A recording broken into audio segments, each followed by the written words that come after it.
We're talking Riftlab's Clash and Riftlab's Trials, the decks emerging to counter the meta set at the Chinese Opens, and is Dazzling Aurora a problem?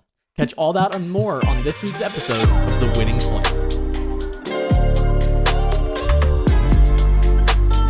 Ding dong, the cold open is dead, but the Winning Point episode number 16 is alive. I am Blevins, joined by Casanova and Charmer. How are we doing today, folks?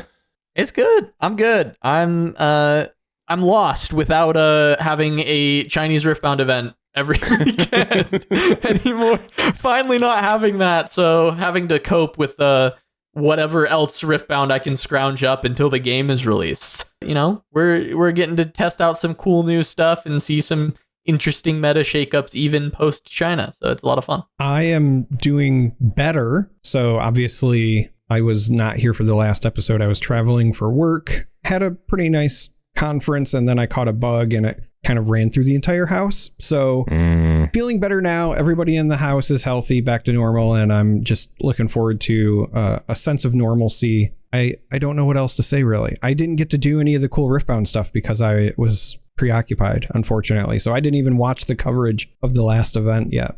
Blev, how's your computer? Update on the computer. It did actually explode. The live reaction was not over exaggerated. Literal exploded. It has been brought into a local computer shop where it is, as we speak, being looked at either today or tomorrow. So I'll find out if I'm going to be getting my old computer back or if I need to put together a new one. So hopefully by this time next week, I will be back on camera. Sorry to everyone who has to watch the YouTube video, but I should be back and not in the Steam Deck French Connection jerry-rigged setup that I'm in now, where not only do I not have a keyboard, I can't see anything besides the show notes document. So I'm basically just talking into the void and hoping that there are people listening. And now, I can I'm no hear. Expert, but Blevins, if they're going to be fixing it tomorrow, is that not an as we speak? Because you said as we speak and then maybe tomorrow. As we speak, they're curious. looking at the computer. Except as we speak, it's 11:30 at night, so they're definitely not. But as we speak, the computer has been something, and something that is absolutely not interesting. As we speak, you, viewer and or listener, should be subscribing or following the channel because we're supposed to be calling that out early in the episode. We didn't do that. So please. So we're doing it now. It's free. Like, subscribe, smash that button, whatever the cliche is. I don't know. I'm really bad at this, but you should do it because it's really helpful. It is really helpful. Commenting is great. We want the comments for the mailbag. That'll be later on today. And with that, we got our topics, Blev. What are we talking about today? What's going on? Ooh, you've got the show notes open. I do. That's all I have open. That's all you've got open. In fact, I mean, I'm gonna do the curse thing of a podcast, which is say, well, we don't have a ton to talk about today, so this might be the shortest episode ever. In before the, I'll say, second longest episode ever, because boy, if this beats the 5-hour episode that you and Mo had, Casanova, I am going to literally be late for work. But we have had the Riftlab Clash number 4 happen this week, which again, if you're not familiar with the Riftlab Clash events, they are just a straight up 4-round event. There's no top cut. There's no anything like that. It qualifies into their Riftlab Trials event, which is actually coming up, I believe, next week. No, I mean, I got the dates right here. Yeah, go for it. Thursday, October 2nd and Friday, October 3rd will be the 2 days, which is next week. Next Thursday and Friday.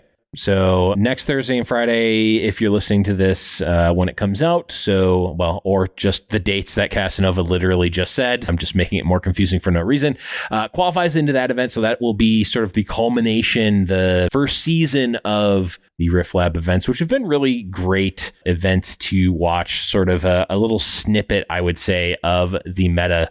But importantly, This is the first sort of big event that has had any substantial number of players after the Chinese regional event. So we've got a little bit of, I struggle to call it a meta update because we had such concrete and easy, like, oh, the meta has literally shifted exactly like this and directly in response to this, almost incalculable number of factors that can lead to why we're seeing the decks that we're seeing in this event. But there is some interesting things to talk about with the way that these lists have been built that I think lead to, as an evolution to what we saw in China. Yeah. One of the biggest caveats I will give to this tournament for the results that we'll see is it's 4 rounds. I actually think that a very good player could bring any deck in the game and potentially be one of the 4-0 players for the week. I genuinely believe that. I think like if you're one of the better players playing in this tournament, you could challenge yourself and bring something a little bit spicier. We've seen Prismat do it, right? He brought, like this team, he brought like a bunch of different lists week after week on some of the events and was just making the top cut anyways or 4-0ing anyways. We saw Lee Sin, right? We saw a lot of different stuff. We've seen a lot. However, I do think some of these lists are really good, and some of these players are people that we'll need to watch out for in the trials, which will be 7 rounds and then a top cut to top cut, which may end up reducing the variety of decks that we end up seeing. But I mean, let's go ahead and talk about some of these that were able to make it out of the 5 groups, because the way that the tournament works is it cuts into groups and then they play 4 rounds, and whoever 4-0s, they end up getting, I think it's like some points for the circuit that will potentially get them a bye in the final trials event. We had 1 Viktor, 2 Kaisa, 2 Darius. Darius, again, so unpopular in China, but it's been popular in the West or in these TTS tournaments forever. But Viktor, I think, is one that I definitely want us to take a look at this deck and talk a little bit about, because it's a deck that had a horrible conversion rate. It was popular, but did terribly in China, but still finding a little bit of success here. Yeah, we talked about on the English rebroadcast for some of the Chinese events, what cards are particularly good into Aurora. And one that I think came to a consensus on is Call the Weak. And obviously when you are able to spend 2 energy, 1 power to potentially kill one of these giant units, it's good against Aurora. It's also good against Yi in general, especially the sort of bigger Yis, the Eggplant Yis, the Aurora Yis.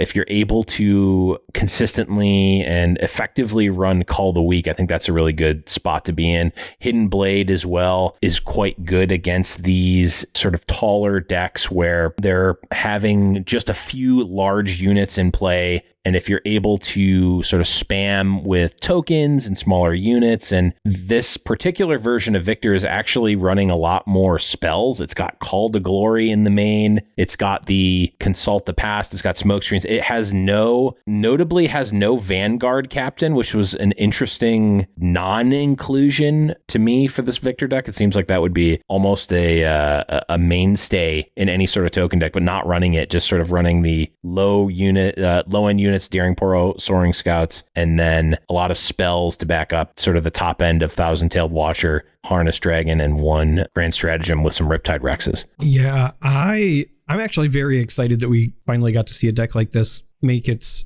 I think, more appropriate appearance. I'm kind of surprised that we haven't seen more Viktors try this path, if I'm being entirely honest, because I think people see the token generation on Viktor and they say, okay, well, this is supposed to be a go wide deck. But look, I know I've said before, all of my Magic references are like 30 years old, so bear with me. But this reminds me a lot of like early blue-white control, where you would use your lands in Magic as either creatures or token generators, and then the rest of your deck was essentially spells as control. And this is, I think, one step closer to that. I don't think that with just set 1 we're going to be able to see a true deck like that, but I do think that you can look at the token generation of the Legend Viktor and say, okay, if I can always guarantee that I have a body and my opponent doesn't have that as an advantage, if I can answer whatever they're putting on the board for their board presence, I'll always have something left over, right? Because my Legend does that for me. So to me, it just reminds me of, again, like early Kildoran Outpost decks. Again, I know it's making me ancient, but that is what I really like from this, because it's not Yeah, exactly. Take some ibuprofen after all of my Magic references. But the reality is, when I look at this, yes, there's some early game presence outside of, just the token generation. And I think that's fine. Just because honestly, Daring Poro is always strong no matter what. But the rest of them are all either just solid or really good answers. And then you kind of have this control package, whether it's the Riptide, the Singularities, etc. Big Dragon on the top end for a straight unit kill. You have a lot to work with here. Yeah, I also wonder if a deck like this can go a step further. I'm not sure if it can yet, right? Like we might just need more card pool, as you're mentioning, for set 1, where you cut even more of the early drops, more of the just like mid game, and you really just play removal spells, some card draw, and you're basically, as you said, just using the dudes to have board presence early until you get to these like end game bombs that you're playing, like the Harness Dragon, like the Riptide Rex, right? Like I think that kind of a Victor list could work out. And I mean, the early game stuff makes a bit more sense because of the fact that even just making the one dude per turn might not be the best into Aurora. You might want a couple extra units so that like you can go second and play a dude plus a 2-drop pretty much guaranteed so that you can start scoring quicker. And that might just be more of the fact that we're kind of in this Aurora-ish meta that we have going on. We say as no Aurora decks were in the 4-0s this week, but a meta in which Aurora is heavily represented, right? And you saw in the battlefields, there's some things like Arena's Greatest. So even just trying to accelerate the game, even though the deck is playing so much top end, so wanting to have that early presence is neat. And I think a lot of that does stem from this, large amount of Aurora decks that are running around. Absolutely. I mean, you mentioned Arena's Greatest, also Treferian Warcamp, which I believe was the most played battlefield for the 4-0 decks. It makes sense when the Aurora decks and these taller decks are having, and especially Master Yi, having literally one unit on a battlefield at a time is what the deck is trying to do. So when you are trying to swarm out, you're just effectively negating the Master Yi ability with Treferian Warcamp. We're also a couple other cards I'm seeing as I'm looking over this Victor list that is like, oh, this was obviously targeting Aurora. Main deck Salvage. It doesn't get any more on the nose than that. I do wonder if you're onto something, Cass, because what is the line that we can cross to cut the early game, cut the sort of extraneous units, these sort of units like is Daring Poro necessary when you can just make a 1 might unit every single turn? Like, does the extra might on Daring Poro actually matter? I don't know. And I would imagine even the most seasoned players have not tested enough Victor specifically in this current meta to know that. But yeah, I could see, a deck that is more heavily control and in a different way than we've seen. I think a lot of people, when Riftbound was first starting to be played, people were looking into control Victor with blue Victor when actually that card's not playable because of Falling Star, unfortunately. So control looks like a completely different thing right now. Might just not be enough cards yet, right? I mean, for sure. Already looking at this list, like you could be playing the Falling Comet in blue, which is another, removal spell that targets the battlefields. It's only a 5 cost, no power. I mean, there's also Vengeance, right, which is going to just be kill a unit anywhere, but that's really high power costed, and you do want to kind of curve out to these like Singularities and Rexes and things like that. So I'm not sure if those kind of cards can make their way in, and it might just need to be a bigger pool. But overall, when we're talking about clearing Aurora units, this deck already kind of does the trick, especially when you look at the sideboard with Unchecked Power and Imperial Decree as 2 other options to kind of hate out really big units. I personally was testing Imperial Decree in Hook Darius and actually found it very impressive for dealing with the Aurora decks and Master Yi decks in general. So I think there's a lot of really cool ideas, and the fact that this Victor, I think, does look quite different than a lot of the stuff we saw failing in China just gives, some merit to what, if for anyone who watched the co-streams, what Kuvi was talking about there on why they think Victor is still good, and there are still variations and permutations of the deck that people haven't really found the right thing for the meta, and we'll see. I think my hopes for Victor are still a little bit lower just due to the results. This was he had the worst conversion rate of any deck that was even worth considering for the tournament, and it was abysmal. He was the third most represented, and it was something like a 3% total conversion rate across all 4 weeks. Is like some of the worst stats I've ever seen for a quote-unquote meta deck. But I do think that there's a lot of power, especially in the legend ability. And the question is hey, is the set 1 card pool not good enough for Viktor, or is it good enough and it just hasn't been the right build for the right meta? And we might get to see some of that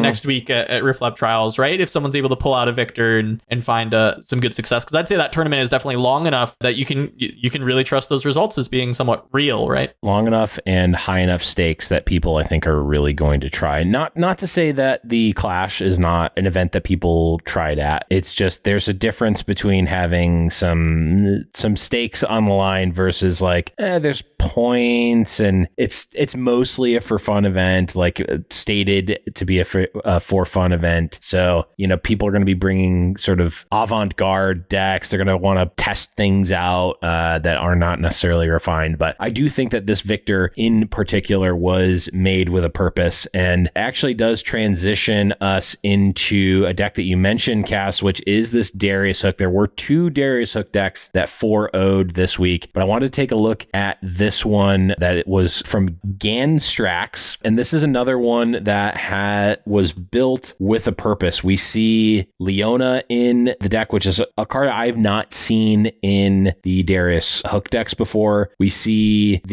a lot of times there are Hextech Rays in the deck. Those are cut. There's no Falling Stars in this deck. So really sort of not targeting specifically the Kaisa and other sort of more aggressive decks, leaning more into 3x Call the Weak, 2x Hidden Blade, and the Leonas to really sort of focus more on the taller decks, the Aurora decks, the Master Yi decks in general. And obviously we see it pay off here with a 4-0 performance. So Leona has been actually pretty common in the Darius decks as a sideboard piece, but this is mainboard to Leona and actually cutting Vayne. So actually just like fully replacing Vayne with the Leona instead. And so even though we may have seen Leona in the past, this is a very different way to just kind of say, you know what, I just like Leona for the main strategy and for the meta as a whole. It's always been a good answer to Yi. But the big one that you mentioned, Call the Weak as a 3 of, this is a card that actually didn't make it into most Darius decks. Yep. So when you're saying the Falling Stars are gone, this is what they became. Yep. Deciding that, I need ways to deal with the bigger threats down the line out of someone like Yi, but sacrificing the fact that it can be defied and having to really tax the defies with Hidden Blades and the Call the Weaks, and then still sticking with Stratagem. And I'm curious about the Stratagem for this list. I wonder if Ganstrax has tried Imperial Decree yet,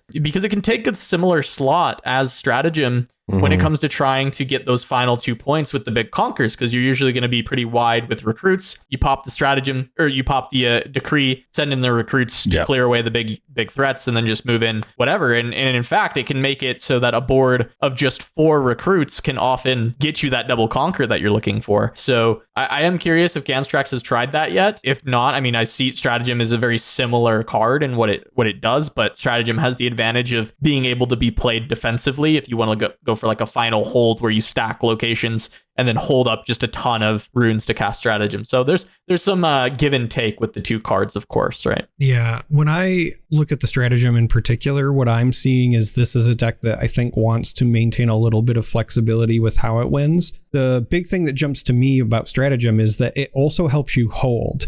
And I know that right now, at least what we've seen so far from the Chinese events and from my own personal games as well, the strategy seems to be conquer as the most common way to score points, but obviously holding even just for that final point can be a really big deal. And the Stratagem helps you hold, whereas the Imperial Decree will, wipe out an incoming onslaught, if you will, of larger things. But if you just don't straight outnumber them or whatever, you could still be running into problems. Whereas Stratagem, you can play it kind of defensively if you have a bunch of tokens on a spot. So that's where I think that card probably still earns its slot over Decree for me. But I don't know. I'd love to hear the reasoning as well. To me, I feel like if you asked a majority of Riftbound players what Imperial Decree does, they would not be able to answer that question, myself included.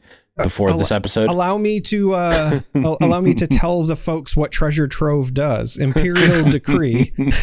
This is a 5 energy, 2 power card, and it is yellow, right? So we're in the order vein. It's an action, so you can play it during showdowns as well. But it says when any unit takes damage this turn, kill it. So to what Cass was saying, right? If you have a bunch of small units and somebody is sitting on a spot with a large unit, or maybe even a couple of large units, you can play Decree and then kind of send them in one by one for these showdowns, and they'll always deal that 1 damage back and get rid of much larger units, and eventually you can move on to it. However, if you have, let's say, like 3 tokens on a site on a battlefield and your opponent attacks into it, you can't use, like, you can clear their unit, right, when the showdown occurs, but you can't use it to also hold and continue to score that point when it comes back to your turn, right? Whereas with Stratagem, again, if you're not familiar, that one is a 6 energy, 3 power card, and it just gives all of your friendly units plus 5 might. That one is an action as well, so you can play it during showdowns. So I think that's the difference between the two, right? It's just what your use case is. And if I had to guess, Stratagem is likely still being included just for the fact that it holds well but can be used offensively. But, you know, again, without actually talking to the player, I don't know.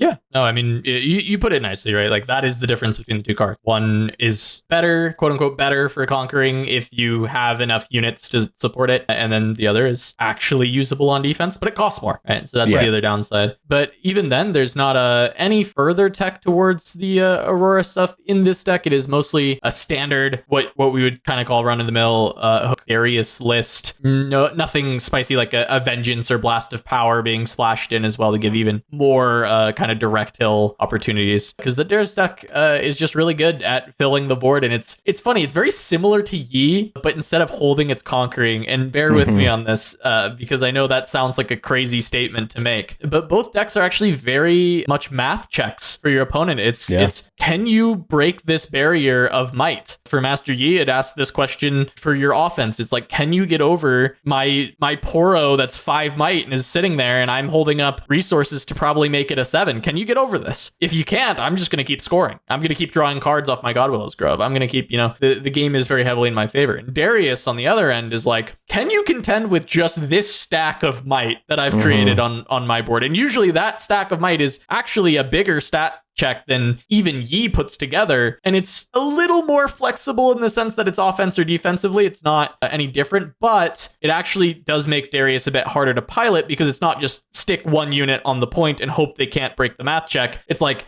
turn by turn, how can I most optimally utilize this might that is split up between like 12 cards on my board? Right. And so it's very difficult to play, even though they actually are asking similar questions of the opponent and not the same questions of yourself. It's really like, can the opponent deal with this much might? Because I'm not the reactive deck, I'm the proactive deck in the scenario, right? That's Darius is very much just like, look, here's what I'm doing. If you can beat it, great, let's go next game. You won. If you can't beat this, that's too bad, and a lot of decks just can't beat it. In fact, if it's high rolling, no deck beats it, and that's why it's good, and that's why we see people succeed with it. Yeah, and I think it's nice to see that they're even in a scenario like that where it's like, oh, it's a high roll deck, or it's a high sort of skill, or it's a high power ceiling deck. There's still like variant game styles and card choices, right? Like we mentioned the Call of the Week, like.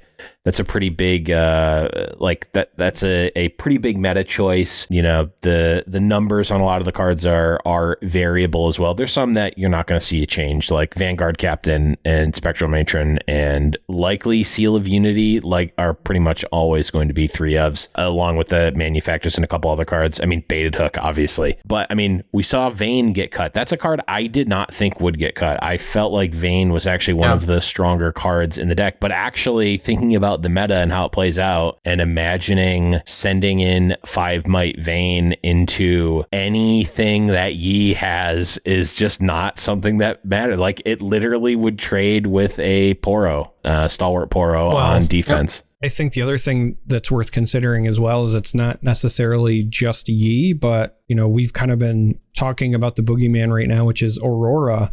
And a lot of the units that you're going to get off of Aurora, that Vayne's not going to be good enough either, whereas the Leona, with the help of some tokens, might be able to get it done because of the stun. So I think that's the other consideration there as well, right? It's both Yi and the presence of Aurora that I think are pushing Leona just a little bit ahead of the pretty consistent Vayne application. Yeah.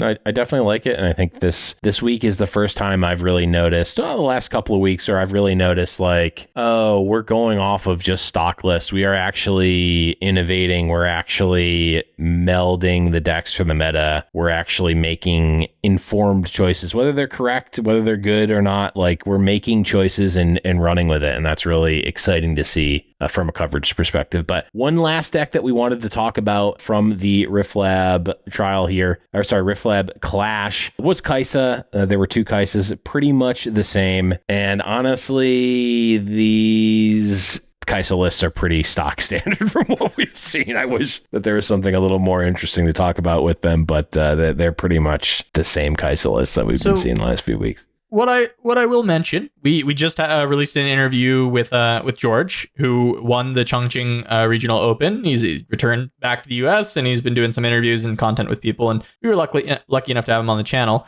And one of the things he talked about with Kai'Sa that he felt like the West and the TTS tournaments were really behind on is they still loved playing around Sprite Mother, and he felt like that card was severely overrated in the TTS tournaments. And in China, they don't like Sprite Mother at all, and instead they're main decking a lot of these retreats as something that they want to have for the mirror, and it's just a really efficient card. And we're seeing in this version, right, 3x retreat, and utilizing that ramp to even have a main deck time warp endgame instead of the endgame that we've seen previously of like a Mundo as well, right? So a little bit different with this list. That's true. I agree with you. It's still pretty stock standard overall. And I mean, I will say, we say stock standard, but there's like 3 thermo beams being included to try and deal with like to deal with the Auroras, which I don't know if that's the most efficient way to deal with Aurora, but maybe it worked out for them in this tournament. I know it's not. I think Beam is because I think Beam is pretty tough. But yeah, it's a tough one. It's still cool to see, like, you know, this build's still working out. It was a Dreaming Tree Kai'Sa list for battlefields. We saw this starting to pick up a little bit in China. Dreaming Tree is the one that the first time you target your own unit in that battlefield that turn with a spell, you draw a card. So each turn you can get 1 card, and that's nice to synergize with Cleave and Retreat in order to get some more card draw for the Kai'Sa. She ends up being kind of the most flexible deck when it comes to battlefields realistically, and this is one of the newer ones that we've seen. But I also noticed that there's no Hopefuls, and I think that Noxus Hopeful has been a really powerful card that I'm surprised was kind of removed from this list in favor of running a lot more 3-ofs, like 3 of Darius, which I think is not as common anymore. Usually it's like a 2 of and running 3 Lecturing Yordles and an extra Pouty Poro, right? So this is certainly a unique build in the ratios and what is omitted and what is added. Yep, it is hopeful to me. Honestly, it's one of my favorite cards in the set, which is kind of lame because it's one of the most maybe boring cards that you could play. But it's just stats. It's 2 energy. It's 4 might. You don't need it. It's nothing fancy. That's math, baby. That is math. It's the type of card that, and I keep bringing this up, and I keep urging people to take in the meta that we're in now, the time that we're in a new game, because a just vanilla 2-cost 4 might unit, I don't think is going to be super playable for a super long time in a card game. I don't. I think Hopeful's going to be a mainstay. That's math, baby. That card is sick. The thing is, it just like, there's a lot of factors that go into card game development commercially that and power creep is an inherent it is inevitable, right? And at some point, like, either feature complexity or just math go up is going to happen. And I don't think that vanilla, it is quite rare, if ever, that you see vanilla creatures be playable in Magic in any way, in a constructed format at least. So we'll see. I mean, there's certainly a lot of things about Riftbound's design that have surprised me and impressed me, and I would not be I wouldn't be surprised to be surprised, if that makes sense. So that is... It's one way to put it, certainly, Blev. Wouldn't be surprised to be surprised. Okay. Cass, we've alluded to it a bit here in what we've talked about, even though, ironically, we did not see any Aurora lists in the top 4. There is, in the community at large, what would be considered the Aurora problem. Cass, do you want to talk a little bit about that? Yeah, I think the Aurora problem is really interesting, right? Because I personally, and I think a lot of people understand, that Aurora is not inherently like a broken card and overpowered and not counterable. It's very counterable if you're building your deck to deal with it. It's definitely something that you can stop. But I think a lot of players are having bad play experiences when they're going up against Aurora. And I've been told this by George and Huge that in China and a lot of the chats, people complain about Aurora constantly because they show up and they sit down, and if someone flips over a deck that's going to play Aurora, you hear this like audible groan. They don't want to play against it because they feel like when that Aurora kind of hits the table on turn 3, it's hopeless and they're not even playing a real game. And, you know, maybe they have sideboarding that can kind of help, but then it's like, okay, the Aurora comes out, and if they didn't draw the answer in that hand, it's hopeless and they've lost the game. And it doesn't feel like they're getting to play Riftbound too much. And I think that's what's causing the problem. And the question that I kind of want to pose to us and to our community, so love your responses in the comments down below, but do you think that Aurora was maybe a bad idea for the first set of the game?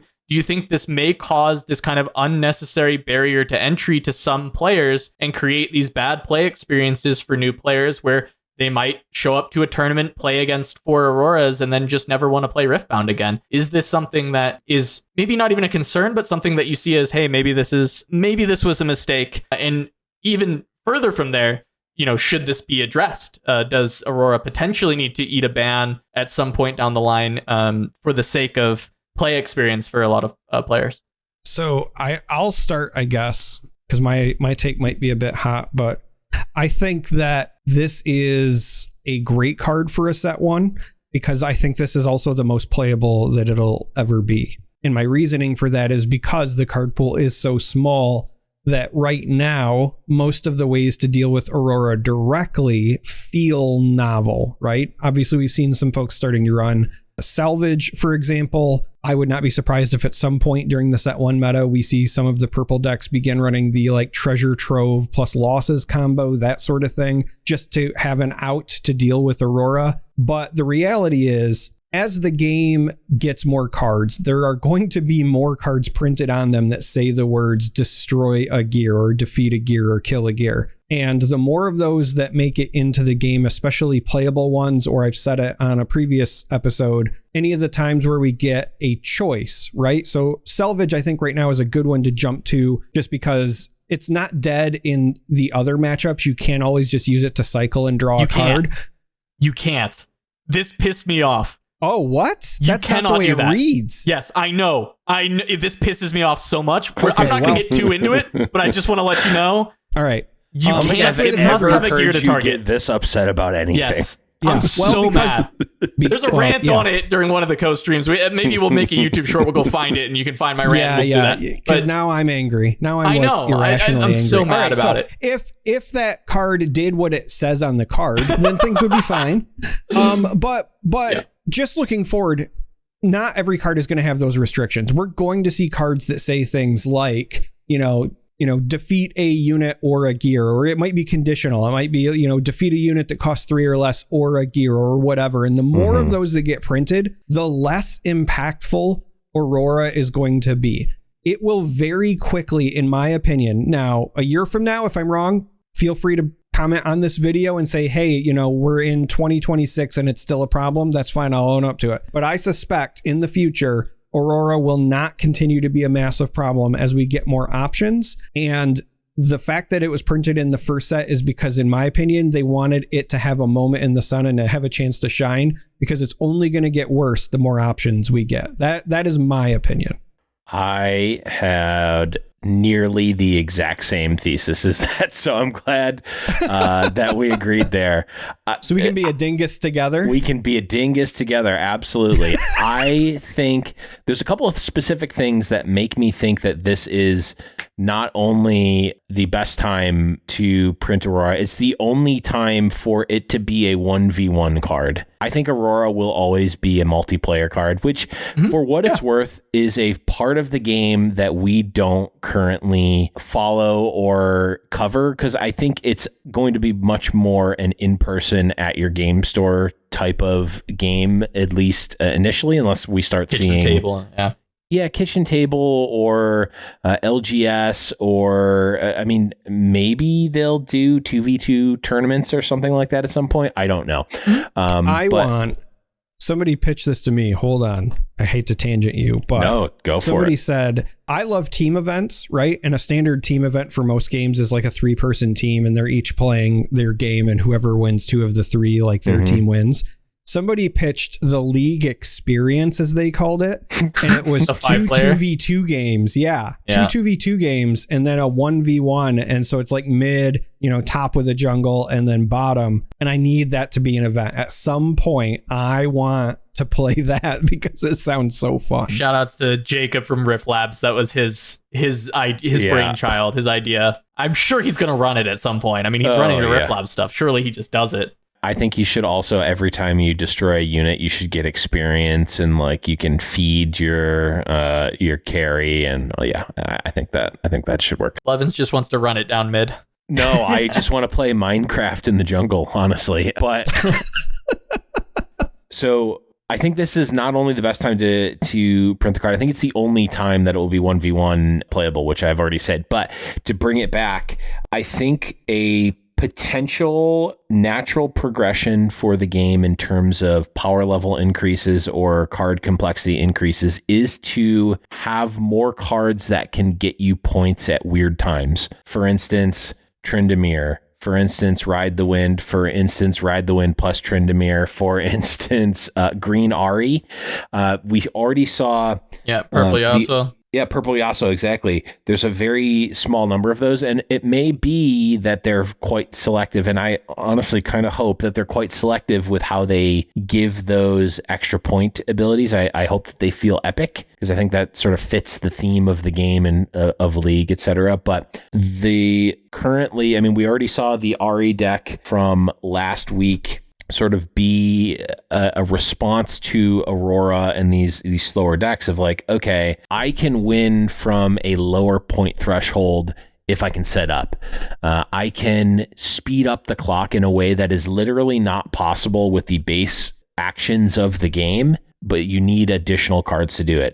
The Tryndamere Ride the Wind combo allows you to win from, 4 points potentially, right? You're at 4, 5, 6, 7, 8. Yeah.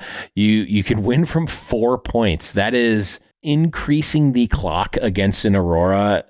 Granted, the Tryndamere combo doesn't really work against Aurora. But the theory, Tryndamere's not a good example of it, but the theory is that like there are likely going to be cards that increase the clock in ways. Maybe you have to jump through hoops to do it, but at the end of the day, if you built your deck around doing that and you can increase your clock, meaning that you win a turn faster than you normally would, that really is going to hurt a card like Aurora, which unless they just keep printing... I mean, even if they print more ramp cards, there's not really a way to make it come out faster. The other thing is that we've already seen the meta shift to target Aurora, and we saw multiple games on camera where the Aurora player got quote unquote the nuts and just didn't win. It is not just mindless, Aurora has been cast and combo activated, like scoop, let's go next. It's really not like that when you play it out. Like we've seen, like if you are sitting in the seat and you think, oh, this lower skilled Aurora player just got lucky against me, I had no chance. We've seen that just not be the case. So I would certainly, if you think that that's happening to you, be a bit self-reflective in regards to your own play patterns and skill and just the decisions that you made. It is entirely possible that there's nothing you could do, but we've seen multiple times like the game is not just over when an Aurora gets resolved. And the other thing is that Aurora really... It is relatively narrow and restrictive for deck building, and I think that the way that decks are going to be presented moving forward, and especially as more cards come out, it is really going to hurt the Aurora decks more to just have these sort of unturns at the beginning of the game where you're just ramping and not doing anything. You fall really behind on tempo and not being super great, even if you get the Aurora on time and can resolve it. So, I mean, I'll go relatively quick. I think that the Aurora deck, like Aurora itself, I don't think is that big of a problem because I do agree that it's pretty counterable. I do think that Aurora should have a much lower threshold for when it is considered a problem by Riot than a lot of other cards because of the unfun play experiences it can create. So I think if the rooms are becoming 30% Aurora or like 35% Aurora, I think it may need to eat a ban when it comes to standard, and then, you know, maybe come back next set when there's more cards to deal with it. Like, this is not like, oh, any card that 30% should be banned. I don't agree with that. But I think Aurora specifically, if it starts to hit some of these higher thresholds of like being one of the most populous decks in the room, that it may start to be an issue that Riot should consider. But other than that, I mostly agree with you guys. I do think it creates enough fun play experiences. I kind of don't agree with that point, because I think, maybe this is just my opinion, but I don't have any... The play pattern of Aurora, to me, I think is oversimplified for the reasons that I talked about earlier. Like, if you look at how the games actually play out, like, yes, there are going to be some games where they resolve Aurora and there's something you could do, like go next. That is a possibility with any matchup in any game, really. It's just less apparent. Yeah. It just bashes you over the head, I guess, with Aurora. But like, playing against any deck at that frequency sucks if you're playing constantly. I also think like it depends on what level we're looking at. Like, at the highest level, I kind of don't care if you don't like playing against a certain deck and it's a popular deck. Like, I don't know what to tell you, unless it's like 30%. I don't know what the actual number is, but like, so what I'll say is like the there is like community sentiment in China right now. It hasn't, like, the rest of the world doesn't have the game, right? But in China, where they really hate seeing this deck, and there's like precedent in other games. Like Flesh and Blood banned Count Your Blessings. If any Flesh and Blood players are out there, they banned Count Your Blessings before it was even considered broken or overpowered or anything like that, because it was creating unfun game scenarios, especially for new players who could not find ways to deal with it. And I think Aurora kind of starts to tick some of those boxes. And there's a lot of this like newer players in China, because the game's new. So new players in China are playing against it and hating it. Yeah. So that's my thought there. It's not that this is a problematic card. It's like, we get to this point where it's like, I don't think you should always, as devs, listen to the community about a card being, oh, it's too OP and it sucks.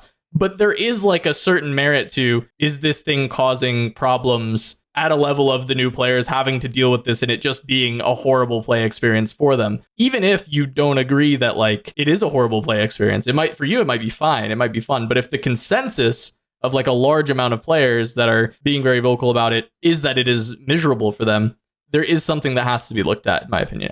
You have to take note. So I guess I'm kind of like in the middle for different reasons. One, I agree with you, Cass, that for balance reasons, it's fine to look at a card, but there is a lot to be said about the play experience as well. I've played a lot of games where cards were either banned, or if it was a digital card game, sometimes changed or errated just because of the play experience alone. I think that Riot would want to, be a little bit more... It's tough. Like, you don't want to come out of the gate and just like ban things in your first set, but also you don't want to play experience that's going to drive new players away, right? When your game is launching, you want people to be saying like, hey, I had a blast. I can't wait to see what comes next, right? So if player sentiment is like, hey, nobody really likes this except for the people playing it, then yeah, you need to do something. The only reason that I also just don't think that that'll end up being an issue is because we're not, when I say we, I mean, you know, the non-Chinese audience, the rest of the world, we're not going to have it for very long. Yep. And I honestly, just based on when it's released, because we're going to have it released on October 31st, and then we're going to go into the holiday season here in the States and North America. So I don't honestly think we're going to get a lot of like actual games jammed on it, especially at big competitive levels before the next set drops anyway. We're going to get like, you know, 2 or 3 big events, and then that's it. And I think that's fine. Yeah.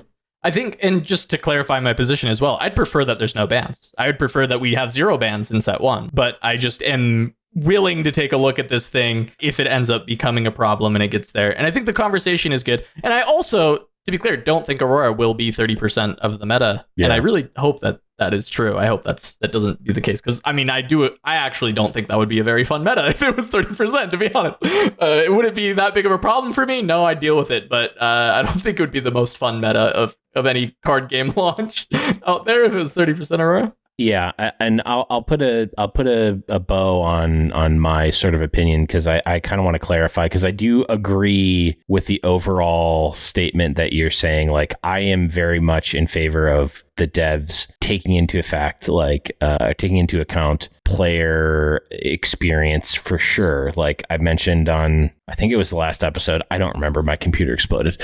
I think it was the last episode I mentioned, like, I kind of don't care how competitive games are for me anymore. I just want them to be fun and for people to have fun. So like, that is an important thing for me.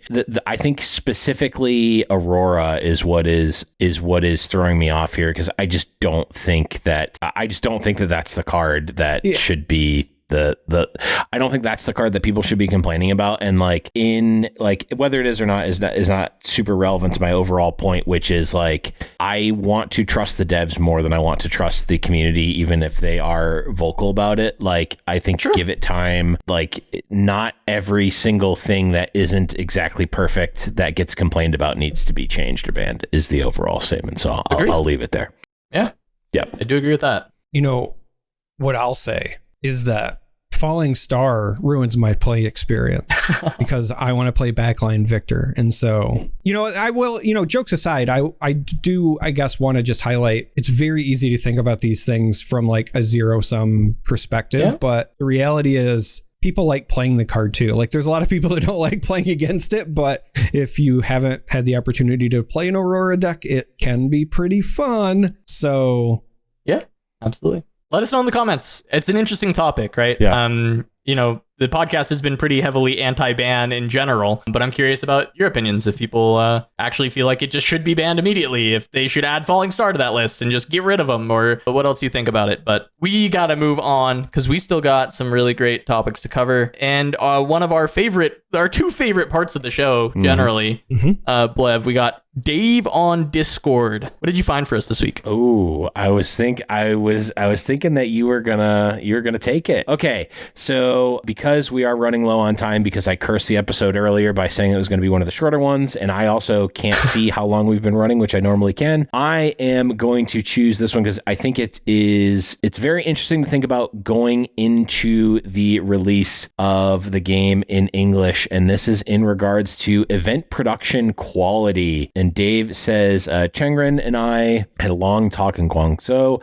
I think probably this is not going to be the standard across all premier events. I think this is probably not going to be the standard across all premier events, but we like showing that Riot cares to make great player and watch experiences, so stay tuned for international details. Yeah, so I guess basically the TLDR here is, don't expect the big, crazy, like every single foil card on the wall, the maze of arcane art, the like, this was a like set piece made for the event, but also Riot wants to have great experiences for players and such. So I guess it's a little bit of good, little bit of bad. Yeah, it's basically just saying expect quality, but not maybe the flair and fireworks that we saw in these regional opens for the rest of the world.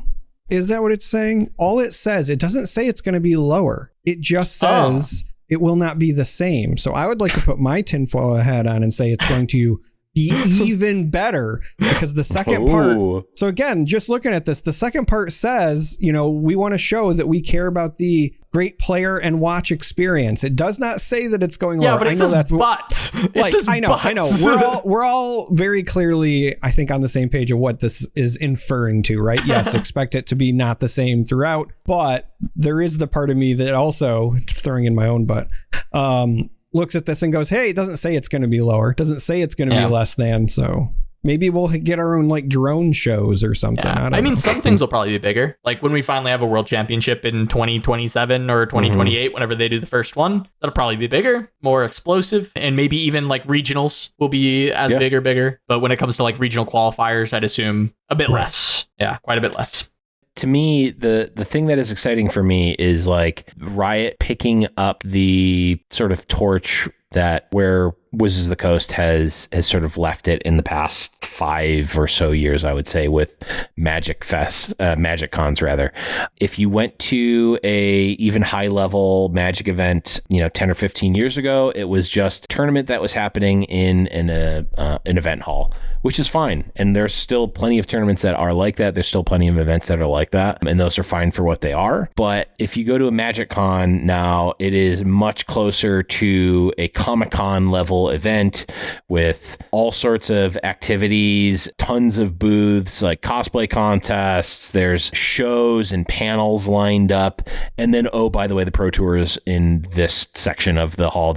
You can go and watch, and that's cool too. But also the event is way more than just the tournament, which I think is just a great place to be. It's just awesome for the community. It's awesome for just everything around the event is bigger in scale and more accessible to more people, which I think is a really important thing, especially, with Riot stuff. There's a lot of things that you can do outside of just the card game tournament happening. There's a ton of stuff you can do outside of that. Even just being mindful of like, hey, we are not just like, okay, rent out the convention center in town of tournament and run tournament. I'm excited about that. Right. Well, with that is Dave on Discord, and we should move on to our real favorite segment of the show, which is the mailbag. You, Dave. Yeah, Dave. No, we love Dave. But let's get as many questions as we can in the comments below for our mailbags in the future. And make sure that if you got any questions about Riftbound or about really anything, you can just kind of leave a comment about it and we might answer it. You never know. You really ask about anything. You can ask Charmer how his day is, but the answer is always the same. It's true. We find that out every I day. get to spend my time with you, beautiful gentlemen. That's absolutely what he says every time you ask him. Couldn't be wrong. Let's go ahead and get in with these questions. The first one coming from Canny Bar 15. When the game releases in English, do you think players will jump right into the current Chinese meta or create their own? My initial take is I think it will somewhat be used as a jumping off point, considering that there is that massive Shanghai event the day after it launches in the West or in the rest of the world. So I would expect that there will be some influence from that tournament for the initial metas. But from there, I could totally see it diverge. And in fact, I would expect it to diverge. Yeah, I agree. That's the short version. I agree. I think that it's going to be impossible for the influence not to be there. Even if there was not the big Shanghai event, there is already a core group of people that are very invested in Riftbound now, and they've been following the Chinese events, and so they're going to use that as a jumping off point, right? That being said, we have seen in card games, we've seen in other, esports as well. Every major region kind of ends up kind of developing their own play style, their own metagame. So I would not expect it to be one-to-one the same. I do think that we will see both some iterations, but also just some different decks popping up due to play style and, preferences and differences. I also agree. One other thing I will add is I think one of those preferences that we saw even before the 4-week tour, for lack of a better word, in China was a prevalence of Master Yi that we did not see in English events at all. I do think that until we get, and for what it's worth, we are going to be getting a run of high level events that players are going to actively try to win, more so than have fun. Specifically, winning is going to come above fun, rather. So this may just be wrong, but I think that players at the LGS level, at the pretty much any level that's not part of the sort of path to pro or pro circuit or regional qualifier, whatever you want to call it, I think players are going to not want to play Master Yi because it's not fun or exciting for them. I mean, maybe people do like to play Master Yi. To me, it's like the least appealing. It's the least appealing, quote unquote, good deck for me. Like there is nothing about me that wants to build Master Yi at all because I don't care enough to just try to win. So like there's nothing that would get me to play Master Yi, I don't think, even if it's the best deck. So I think that there are going to be other players that are like that there's just no proclivity to play Master Yi, so we're just not going to see it. I do think that players in general across the board are going to use the current Chinese meta, like you said, as a jumping off point.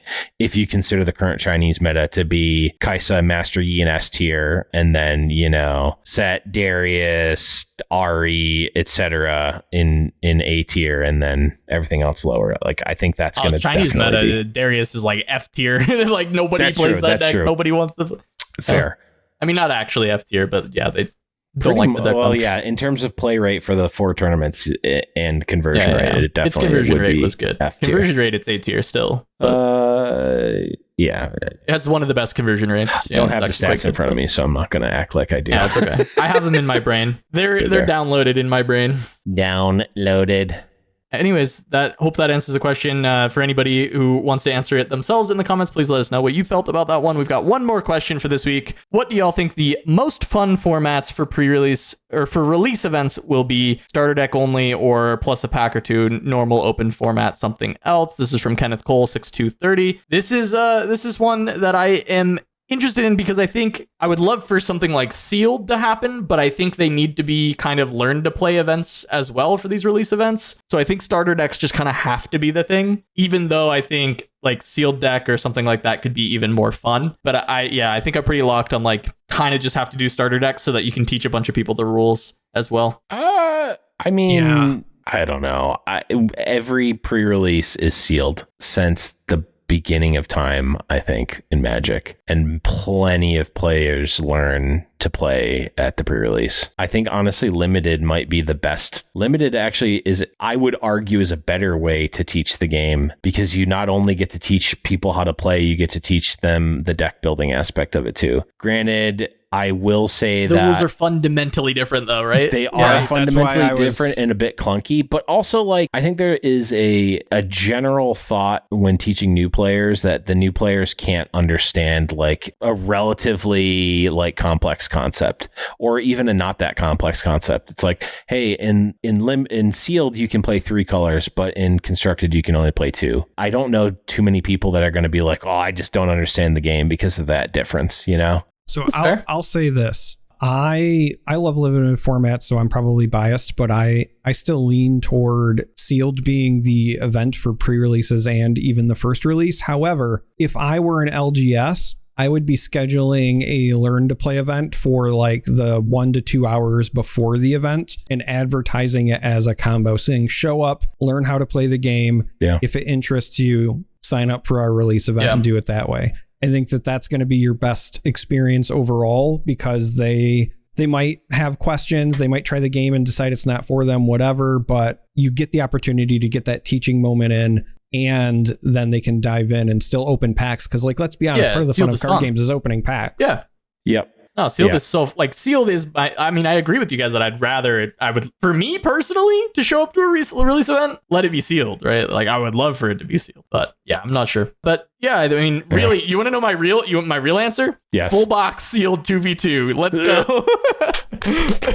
No, why stop there? It's 5 box versus 5 box full league 5v5. Just do it. So it's case versus case. There it is. We got there. Throwback to the 5v5 event. Case versus case. 2 2v2s and a 1v1. All the cards. All right. Winner gets to play flip it or rip it with the opponent's cards. There you go. Yes. That sounds good. Well, that is all the questions we have in the mailbag today. Please leave comments if you have questions for future mailbag segments. And remember to subscribe.